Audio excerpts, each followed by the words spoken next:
Congratulations now. Now the Ghana Education Service have released the postings for successful applicants into the service. And I bring you updates and what you need to do through the various steps of the way. This video is going to help you to navigate your way through as easy as possible. Take all the instructions carefully. This is GES News GH. We bring you such updates. Subscribe to our channel if you haven't done so yet. Alright, so the successful applicant can access the appointment letters on the GES website. This is the www.gespromotions.gov.gh. From tomorrow, that is November 22nd to Friday, November 29th, 2024. So right after you have gone to the page, then with your credentials, after you have gone to the page with your credentials, you can print your appointment letter. The appointment letter is unique, and the appointment letter have various security features that you should take note of.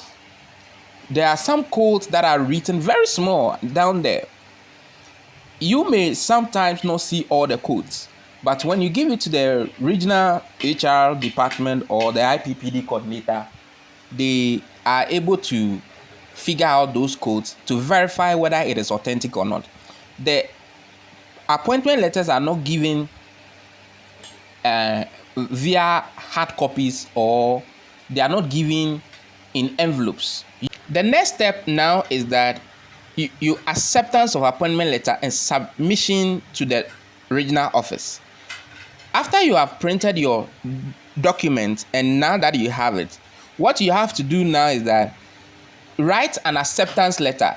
So to the regional director, to the HQ. So acceptance. So I so and so do accept the appointment into this with this rank and all that. So you have written it. After you have written that document, now you take the appointment letter to any government hospital, and then you do a medical screening. So you tell them, you show them the appointment letter that you need a medical screening for that. So they'll do a medical screening and give you a medical report. You attach that document with all the necessary documents that you have used in application. So you attach that document and then you take it to the region where you are posted to. Now, when you submit it at the regional office, before you submit anything to GES office, make sure you have a copy for yourself.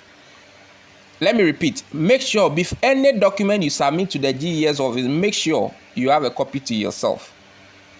The next step is step 4, collection of regional introductory letter and assumption of duty letter. Now, after you have submitted it to the GES office, you have to come back home and wait for their call. After they have validated the documents, they will still call you. When you get there, they will give you certain instructions. Make sure you follow well. All right. Those who will be posted to SHS, you may be having some few or slight changes or steps to take than those who will be posted to basic schools. All right. So basically, when you are posted, what happened?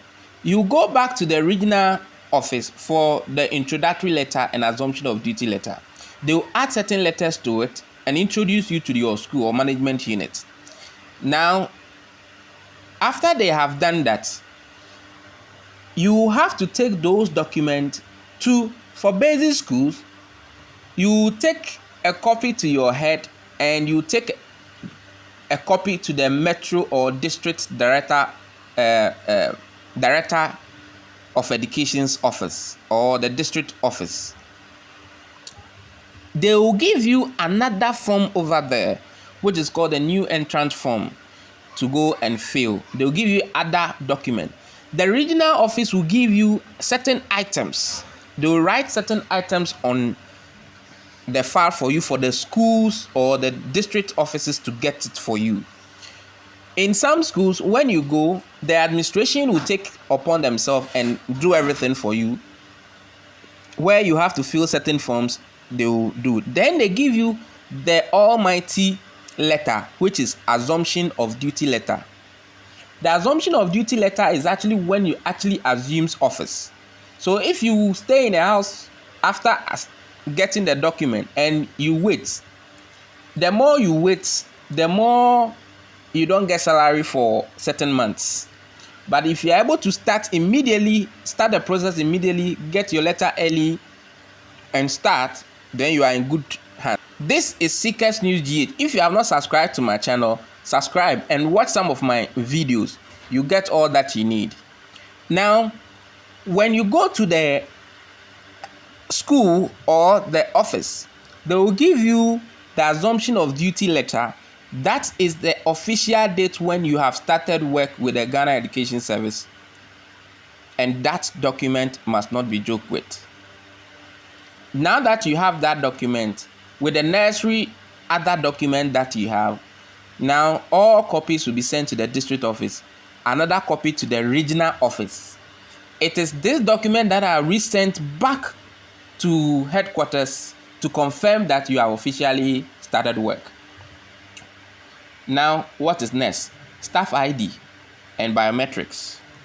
Luckily, because all the biometrics are captured during registration or the start of the application, there's no separate channel for biometric capture.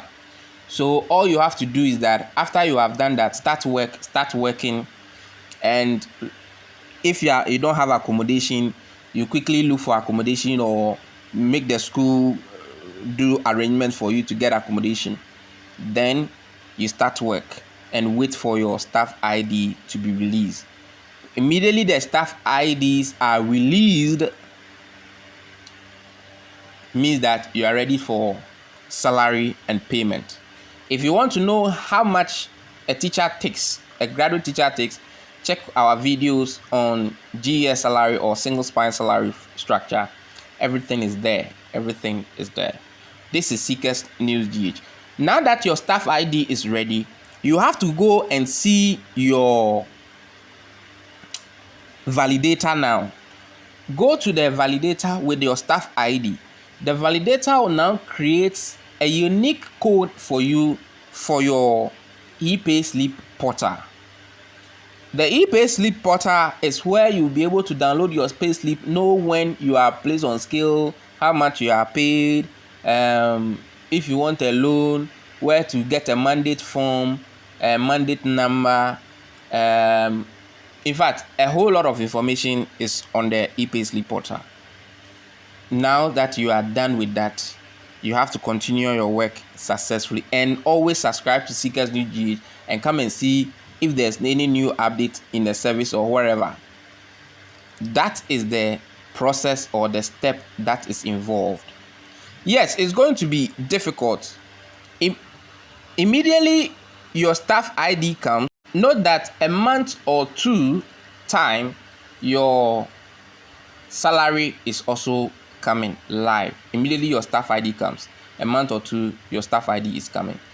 It is difficult to wait for the staff ID, and it is also difficult to wait for your salary to be paid.